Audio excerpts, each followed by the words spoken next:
Patrick Cohen. Et donc l'innovation, ce matin, Anis Mbida, ce sont des semelles qui améliorent l'équilibre et qui évitent aux personnes âgées de tomber. Et pour une personne âgée, vous le savez, la moindre chute peut être dramatique puisque les os sont plus fragiles et qui mettent beaucoup de temps, ils se mettent beaucoup de temps à se réparer. Ils se réparent beaucoup plus difficilement. Alors que fait cette semelle ?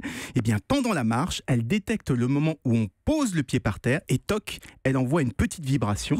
Cette vibration va redonner la sensibilité et permettre de mieux ressentir le sol. Parce que une des raisons de la perte d'équilibre et donc des chutes, c'est que certaines personnes ont la sensation de marcher sur un gros matelas en mousse. Essayez, vous verrez, on a l'impression que le pied s'enfonce, donc on perd sa stabilité. Ça arrive très souvent avec l'âge, mais aussi avec des maladies comme la sclérose en plaques ou une attaque cardiaque ou la maladie de Parkinson. Et bien cette semelle aide à retrouver la sensation du sol. Il y a eu des études, on sait si elle est efficace. Oui, elle est testée en ce moment même en Angleterre et il a été prouvé que les vibrations pouvaient améliorer la démarche, même chez des personnes âgées saines. Donc c'est très encourageant, d'autant plus que la perte d'équilibre, elle est très difficile à traiter aujourd'hui. En général, on réagit plutôt a posteriori, après la chute, par exemple avec tous les systèmes d'alerte qui préviennent les proches ou qui préviennent les médecins en cas de chute. Et moi, ce que j'aime dans cette semelle, c'est qu'elle fonctionne en temps réel, avant que la chute n'arrive. Et c'est une innovation qu'on doit aux ingénieurs anglais de la société Walk with Path. Elle est déjà disponible ?